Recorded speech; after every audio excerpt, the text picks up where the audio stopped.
मेरा good morning. तो आज हम लोग फिर से उपस्थित हुए हैं अपने YouTube channel math with Prince sir के साथ।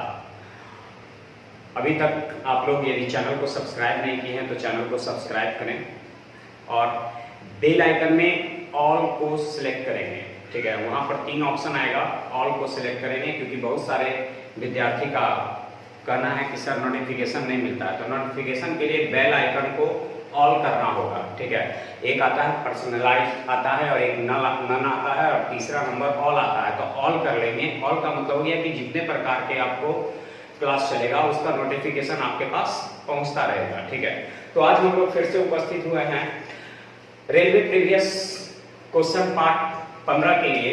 इससे पहले आप लोग को 14 पार्ट जो है हम आप लोग को अपलोड कर चुके हैं। ठीक है, तो यदि आप लोग नहीं देखे हैं तो अपने YouTube channel math with Prince sir के साथ जाकर के आप वहां देख सकते हैं। ठीक है, तो आज बिना फिर से वक्त गवाए हुए फिर से आज हम लोग प्रारंभ करते हैं अपना सॉल्यूशन, यानी क्वेश्चन नंबर हम लोग का जो प्रारंभ होगा वो 416 से होगा, क्योंकि इससे पहले जो हम आप लोग को सॉल्यूशन दिए हैं 415 नंबर क्वेश्चन तक समाप्त हो गया है। तो चलिए आज का जो सॉल्यूशन प्रारंभ होता है वो 416 नंबर क्वेश्चन से प्रारंभ होता है। ठीक है, तो ये है रेलवे प्रीवियस।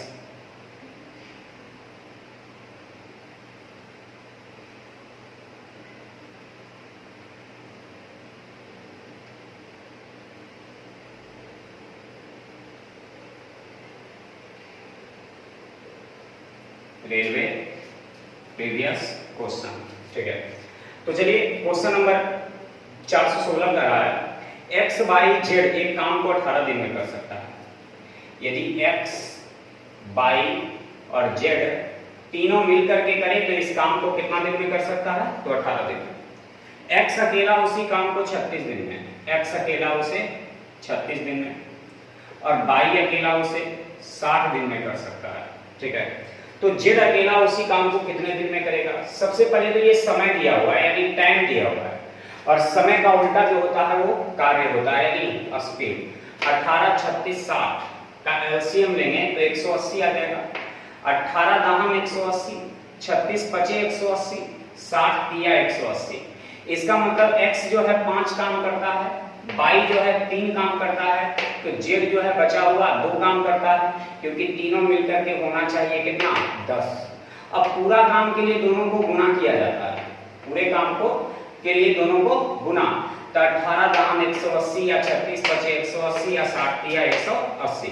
अब करवाना किससे है? तो z से। तो z के लिए हो जाएगा 2 गुने z, 2 से भाग देंगे 90 बार में, यानी z उसी काम को कर सकता है कई दिन में? 90 दिन में। क्या समझ में आया? किन्हीं स्टूडेंट को कोई प्रॉब्लम, किन्हीं भी विद्यार्थियों को यानी किसी भी स्टूडेंट को जो है दिक्कत है तो बोलिए, नहीं तो फिर हम आगे बढ़ेंगे। चलिए, नहीं दिक्कत है। क्वेश्चन नंबर हम लोग आगे बढ़ते हैं 417 में। एक ग्राफ दिया हुआ है, वो भी डिग्री में दिया हुआ है। तो डिग्री का जो ग्राफ होता है वो पूरा 360 डिग्री होता है। ठीक है, करा है कि कुल आय जो है 3,60,000 का है, तब कुल हम मानेंगे 360।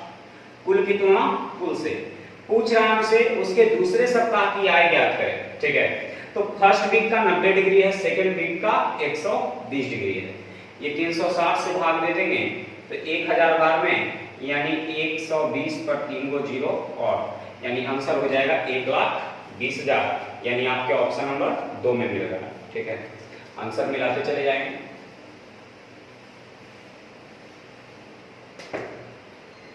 $418 नंबर का करा है cos theta plus sin theta. cos theta plus sin theta बराबर दिया हुआ है m। ठीक है, और लिख रहा है sec theta plus cosec theta बराबर दिया हुआ है n। ठीक है, तो ऐसा करते हैं, भाग दे देते हैं। sec theta plus cosec theta theta बराबर m बटे n।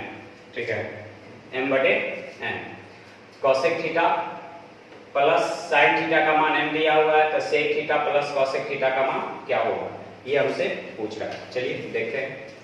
ये cos theta plus sin theta बटे, इसको हम लिख सकते हैं 1 बटे cos थीटा, और इसको लिख सकते हैं 1 बटे sin थीटा बराबर m बटे n।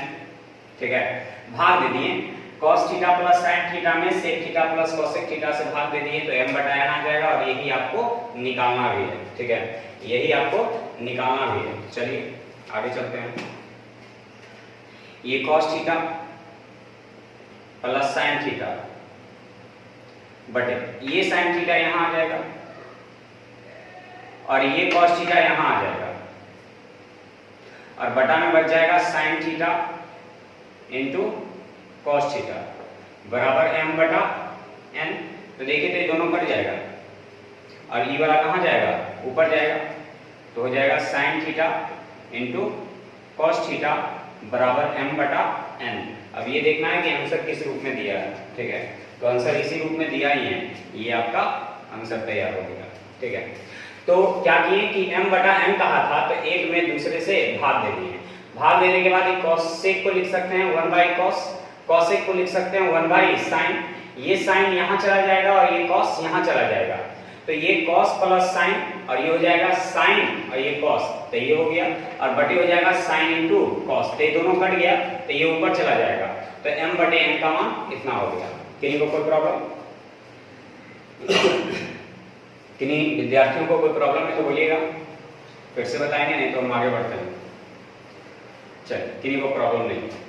चलिए 419 में चलते हैं। दो क्रमागत सम संख्याओं का एलसीएम 144 है। एलसीएम आना चाहिए 144।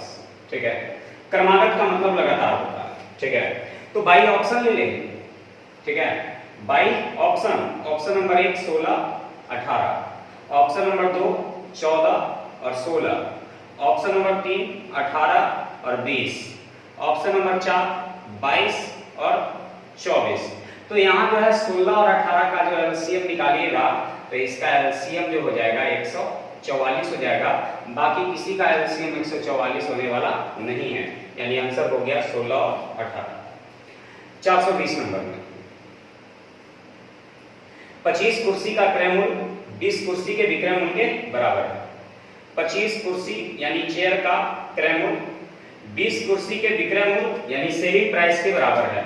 5 चौका 5 बचे यानी सीपी अनुपात एसपी बराबर 4 अनुपात 5। खरीदे 4 में बेच रहे हैं 5 में। ठीक है, खरीदे 4 में बेच रहे हैं 5 में, तो 1 का लाभ हो रहा है। कितने का? 1 का। कितना में? 4 में। कितना परसेंट? 100%। यानी 4 से भाग देंगे तो 25% का। ठीक है, यानी 4 से भाग देंगे तो क्या परसेंट का लाभ हो जाएगा? 25% का। चलिए क्वेश्चन नंबर 421 में एक महिला निम्नलिखित वस्तुएं दी गई श्रेणी में खरीदना चाहती है।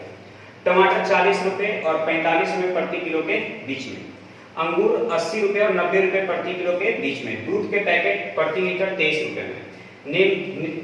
निम्नलिखित में से कौन से उसे निश्चित रूप से उसकी सभी वस्तुएं मिल जाएगी? ठीक है, दुकानदार है प्रति आधा किलो टमाटर 22.5 रुपया, तो 22.5 रुपया में आधा किलो, तो 1 किलो टमाटर का दाम 45 रुपया।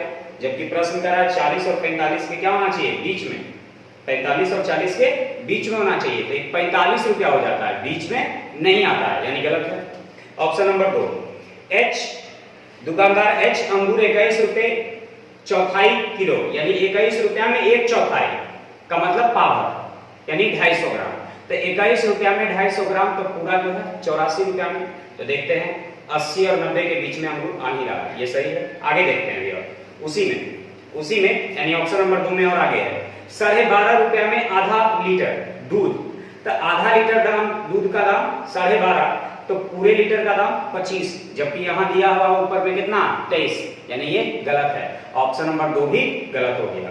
ऑप्शन नंबर सी, वो दूध जो है 11.5 रुपए प्रति लीटर, आधा लीटर, तो 11.5 रुपया में आधा लीटर, तो 23 रुपया में 1 लीटर। चलिए यहाँ तक तो सही है। आगे टमाटर 21 रुपए के आधा किलो, तो 21 दूनी 42 रुपया में 1 किलो। ये भी 40 और 45 के बीच में आ रहा है। चलिए फिर जो है कह रहा है कि अंगूर 43 रुपया में आधा किलो, 43 रुपया में आधा किलो, तो 1 किलो का दाम 86 रुपया। तो ये भी 80 और 90 के बीच में आ रहा है, यानी इसका मतलब है कि ऑप्शन नंबर सी बिल्कुल सही है। यानी इस प्रश्न का जो आंसर हो जाएगा सी हो जाएगा, इसको लिख के बनाने की जरूरत नहीं है। ठीक है, 422 नंबर में बाई बराबर 2x माइनस 1 बटे x प्लस 3 और लिखा है कि बाई बराबर 1, तो यहां 1 रख देंगे, तो x यानी 2x माइनस 1 बटे x प्लस 3 ये इधर जाएगा, तो x प्लस 3 बराबर 2x minus 1, 2x minus 1, 2x को इधर भेज देंगे तो माइनस x और 3 को उधर भेज देंगे तो माइनस 4, माइनस से माइनस कैंसिल, इसीलिए x बराबर कितना हो जाएगा 4। x का मान कितना हो जाएगा 4। चलिए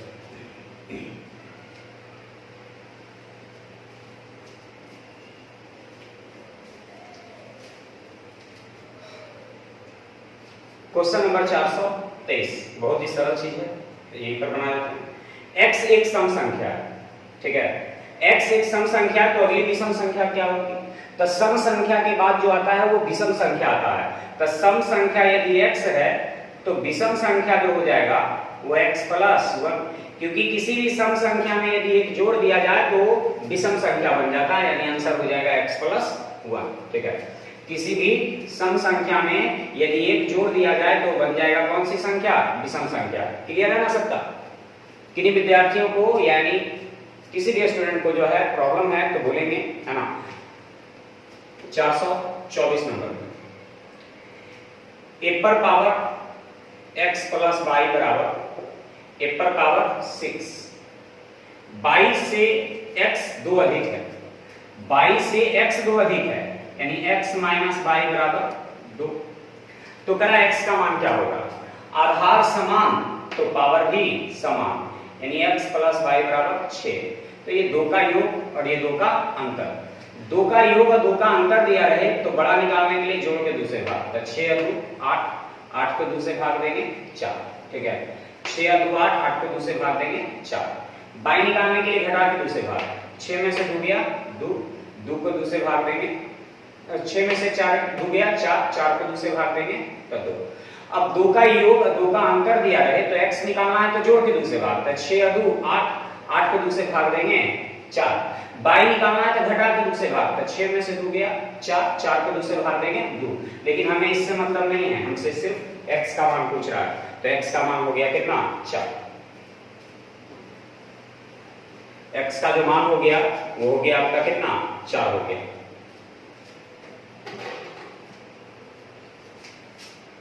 क्वेश्चन नंबर 425 नंबर कराया 2500 रुपए 3 साल के लिए 12% वार्षिक दर से बनने वाले चक्रवृद्धि ब्याज ज्ञात करें। 25,000 मेरा मूलधन है, हम मूलधन मानेंगे कितना? 100। तो मूलधन की तुलना मूलधन से 12% की दर से 3 वर्ष का चक्रवृद्धि ब्याज होता है 40, 49, 28। ठीक है, 40, 49, 28। फॉर्मूला होता है 3r प्लस 3r स्क्वायर बटे 100 प्लस rq बटा 100 का स्क्वायर। ठीक है, ये होता है। दशमलव हटेगा नीचे, 4 को 0 बैठ जाएगा, ये 3 0 से ये 3 0 कट जाएगा। ठीक है, ये 25 से 4 बार कट जाएगा और ये 4 से 10, 4 2 3 2। ठीक है, यानी 10 12 32 और 10 से भाग देंगे दशमलव एक स्थान पे, तो देखिए इतना ब्याज हो जाएगा 10 123.2। ठीक है, तो ये याद रखना होगा आपको कि 12% की दर से 3 वर्ष का चक्रवृद्धि ब्याज जो होता है वो 40, 49, 28 होता है। 426 नंबर, तो ये मूलधन की तुलना मूलधन से ब्याज निकालने के लिए ब्याज से गुणा। 426 नंबर करा है 1 प्लस tan स्क्वायर थीटा बराबर क्या होगा?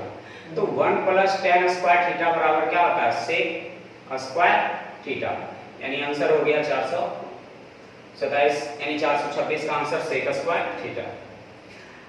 427 नंबर में आरोही क्रम में व्यवस्थित निम्नलिखित नंबरों की माध्यिका 2.5 है, तो x का मान क्या है?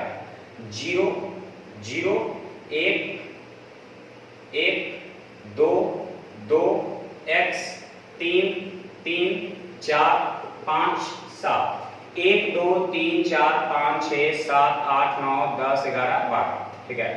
तब 12 गो है, तब 5 गो इधर छाड़ दिए, अब 5 गो इधर छाड़ दिए, तो इन दोनों का माध्यिका निकालना है, तो दोनों को जोड़ करके 2 से भाग, और माध्यिका दिया है 2.5, ठीक है।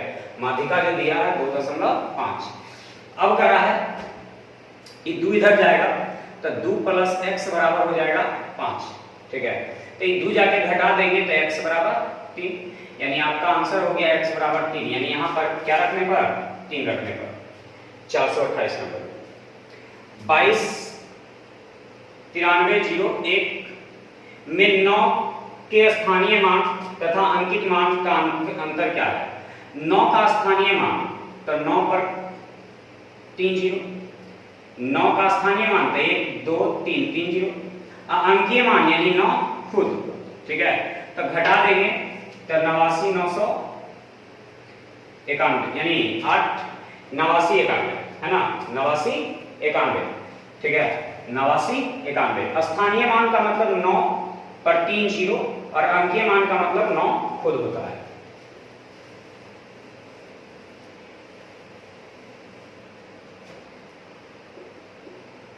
नंबर संजू एक काम को 16 दिन में, संजू एक काम को 16 दिन में, यदि वो अपनी मित्र जेनी के साथ काम करती है तो काम 12 दिनों में हो सकता है।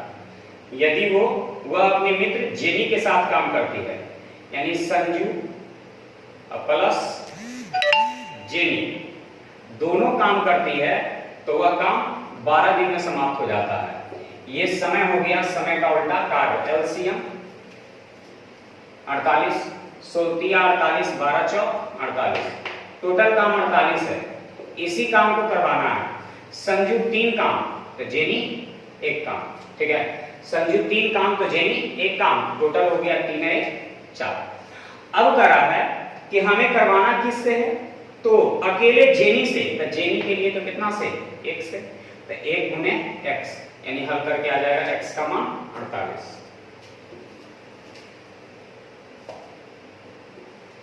430 नंबर एक व्यक्ति एक निश्चित गति से चलता है और अपनी मंजिल पर 1 घंटा 40 मिनट में पहुंच जाता है, जो 6 किलोमीटर दूर है। यदि उसने दौड़ यही दूरी 1 घंटे 20 मिनट में तय करनी हो तो उसकी गति कितना अंतर होगा? ठीक है, सबसे पहले तो टोटल दूरी 6 है, तो 1 घंटा 40 मिनट यानी 1 पूर्णांक 40/60 मिनट में तय करता है, ठीक है। लेकिन फिर कर रहा है नहीं, यही दूरी को 1 घंटा 20 मिनट में तय करते तो 1 पूर्णांक 20/60 यानी 20 दूनी 20 तिया, ठीक है, यानी 6 दूरी में समय से भाग देंगे तो 4 निकलेगा, ठीक है। तो ये 3 दूनी 3 इकाई 3 3 दू 5 5/3 तो 3 ऊपर चला जाएगा, ठीक है। 20 इकाई 20 20 तिया 60 तो 6/3 इकाई 3 1 4 तो 4 और 3 कहां जाएगा? ऊपर चला जाएगा, ठीक है। अब यहाँ 6 तिया 18/5 यानी 3.6 और ये 2 से 2 बार में 2 से 3 बार में 3 तिया 9 9/2 यानी 4.5। तो देखिए तो दोनों के चाल में कितने का अंतर आया? तो 0.9 किलोमीटर प्रति घंटा का। तो हम दूरी में समय से भाग दे दिए, चाल आ गया, दूरी में समय से भाग दे दिए, चाल आ गया, ठीक है। तो दोनों का अंतर ले लिए, क्योंकि पूछा है दोनों के चाल में कितने का अंतर है, तो दोनों के चाल में 0.9 का अंतर है, ठीक है। दोनों के चाल में कितने का अंतर है? तो दोनों के चाल में 0.9 का अंतर है। चलिए क्वेश्चन नंबर 431 क्या है, भूगोल और इतिहास में प्राप्त कुल अंकों के औसत प्रतिशत में क्या अंतर है। ठीक है, तो ये जो चार्ट दिया है ये सबसे पहले जानना है कि क्या चीज का है। यह बार चार्ट इतिहास और भूगोल के 4 छात्र U, V, W, X के प्रतिशत अंक दर्शाता है, यानी ये प्रतिशत को दर्शा रहा है। ठीक है, तो भूगोल और इतिहास में प्राप्त कुल अंकों का औसत प्रतिशत क्या है। तो भूगोल कौन है और इतिहास कौन है।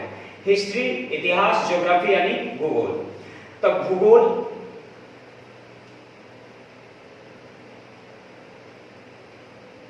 व्हाइट वाला है ना, व्हाइट टाइप का जो भूरा टाइप का जो है वो, तब पहला भूरा है 80, दूसरा भूरा है 87, तीसरा है 70 और चौथा है 75। तो ये निकल गया योग, लेकिन हमें निकालना है औसत, तो औसत के लिए 4 से भाग। ये निकल गया भूगोल का। ठीक है, इतिहास का आप निकालेंगे। अब इतिहास के लिए, तो इतिहास के लिए देखेंगे, पहला में 75, दूसरा में 63, तीसरा में 80, चौथा में 72, सबको जोड़ करके 4 से भाग। जोड़िए, 5 और 7 12, 12 के 2 हाथ में 1, 7 7 14, 14 और 16 30, 30 और बाकी 31 बटे 4, 4 सते 28, बच जाएगा 3 4 32। इसको जोड़िए, 2 और 3 5, 5 5 10 के 0 हाथ में 1, फिर 7 और 8 15, 15 6 21, 21 और 7 21 और 7 28 और बाकी कितना बचा था 1, 28 से 29 बटे 4, 2 से 2 बार में, 2 से 14 5 बार में, यानी भाग देंगे तो 72.5। तो हमसे पूछा दोनों में अंतर कितने का है, दोनों में अंतर कितने का है। तो 8 में से 0.5 गया, 8 में से 0.5 गया, तो अंतर कितने का, यानी 0.5, और ये 7 में से 2 गया था 5 और ये बच जाएगा, यानी 5.5% का अंतर है। इन दोनों में जो अंतर है वो 5.5% का अंतर है।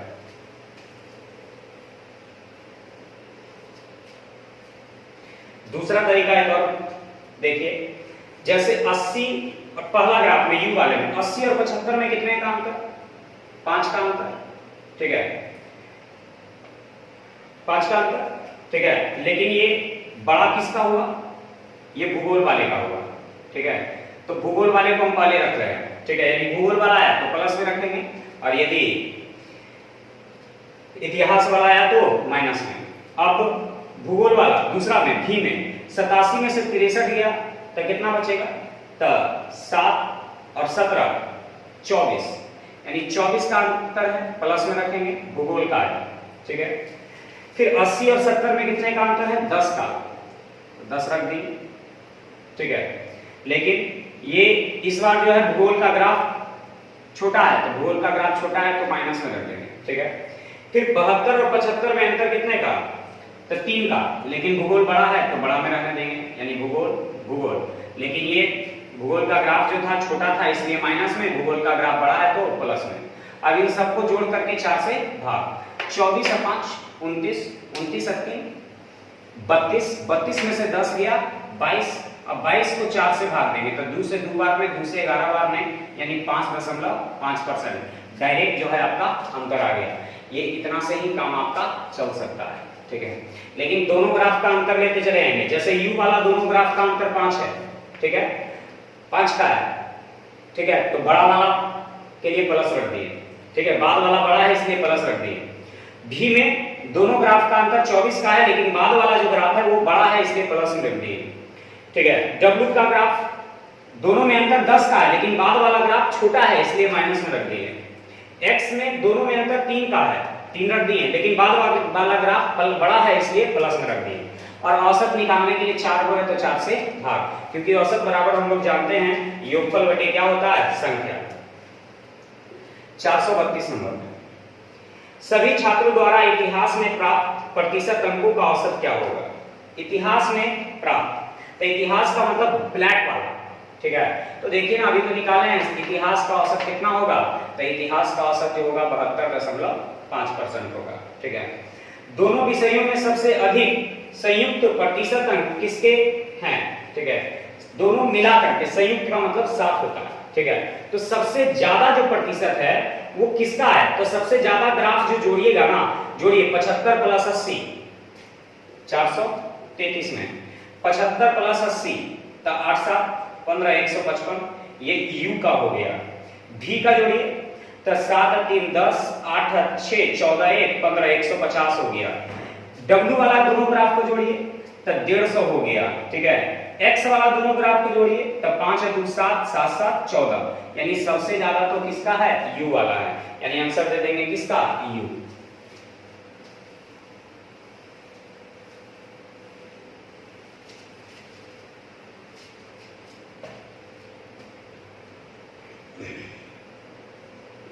चार सौ 34 नंबर। जेन की लॉटरी जीती और ईशान इनामी राशि का 1/3 भाग उसे मिलता है। वह 6,000 रुपए जो 1/6वां भाग है दान कर देता है। 6,000 रुपए क्या किया, दान कर दिया, ठीक है। दान कर दिया जो 1/6वां भाग है, यानी ये जो दान की राशि है वो 6 में से 1 है, जबकि पूरी राशि कितना उसे मिला, 6 राशि मिला है जिसमें दान 1 कर दिया और दान है कितना, 6,000। तो दान की तुलना दान से जो उसे राशि मिला उसके लिए 6 से। फिर करा जेन ने लॉटरी जीती और इनाम राशि का 1/3 भाग इसे मिला, यानी ये जो राशि है वो 1/3 भाग है, ठीक है। यानी टोटल राशि 3 है जिसमें से इसे मिला 1, तो पूरी राशि के लिए कितना से, 3 से। तो लॉटरी कितने रुपए की थी इसके बारे में निकालना है। तो 6 6 36 36 दिया 108 पर 3 को 0, यानी 1,08,000 का, ठीक है। समझ में नहीं आया होगा, चलिए एक बार फिर से देखते हैं। माना कि लॉटरी की राशि जो था x था, लॉटरी की राशि x था जिसका 1/3 इसे मिला, ठीक है। अब इस 1/3 का 1/6वां भाग जो है 6,000 है, ठीक है। करा है कि लॉटरी x रुपए का था जिसका 1/3 भाग इसे मिला और जो मिला उसका 1/6 भाग दान दे दिया, तो दान जो दिया हुआ है वो 6,000 है। हल कर लेंगे तो x बराबर 6 6 36 दिया 108, 108 पर 3 को 0, यानी 1,08,000।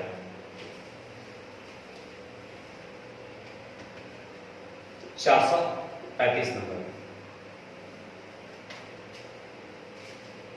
78 पुस्तकें, 144 क्रेयॉन और 141 नोटबुक स्कूली बच्चों में समान रूप से वितरित की गई है। यह पाया गया कि प्रत्येक में से 6 अवितरित बच्चे हैं। बच्चों की कुल संख्या क्या थी? बच्चों की कुल संख्या क्या थी? 78 पुस्तक है, 114 क्रेयॉन है, 141 नोटबुक है, स्कूली बच्चों में समान रूप से वितरित की गई है। यह पाया गया कि प्रत्येक में से 6 अवितरित बच्चे हैं, ठीक है। प्रत्येक में से 6 अवितरित बच्चे हैं। बच्चों की कुल संख्या क्या है? तो ऐसा करते हैं, सब में से जो है घटा लीजिए 6 114 में से 6 गया, 141 में से 6 गया, इसमें से 6 जाएगा 72 बचेगा, इसमें से 6 जाएगा तो 108 बचेगा और इसमें से 6 जाएगा तो 135 बचेगा, ठीक है। कह रहा है ना कि 78 वो है, 114 वो है और 141 वो है, ठीक है। संख्या है, पहला में क्या है, पुस्तक है, दूसरा में क्रेयॉन है और तीसरा में नोटबुक है, ठीक है। और इसे समान रूप से बच्चों में बांटा जाता है। जब बच्चों में बांटा गया तो पता चला कि 6 को बच गया, तो 6 को बच गया, यानी बटा कितना 72, 108 और 135 और समान बचा। तो समान जब बटने की बात होता है तो इसका HCF निकाल देंगे तो पता चल जाएगा कि कितना है। तो 9 से देखिए सब कट रहा है, यानी इसका HCF कितना हो गया 9, ठीक है। तो आज के लिए जो है हम लोग यहीं तक रुकेंगे, और अभी तक आप लोग यदि चैनल को सब्सक्राइब नहीं किए हैं तो चैनल को सब्सक्राइब करें और बेल आइकन में ऑल को जरूर दबाएं, ठीक है, जिससे कि हर एक तरह का वीडियो आप लोग को अपलोड हो तो आपके पास नोटिफिकेशन पहुंचता रहे। हम लोग फिर से उपस्थित होंगे अपने YouTube channel math with Prince sir के साथ, आपके अपने चैनल पर फिर से हम लोग मिलेंगे। तब तक के लिए आप लोग अपना ख्याल रखें, बाय बाय।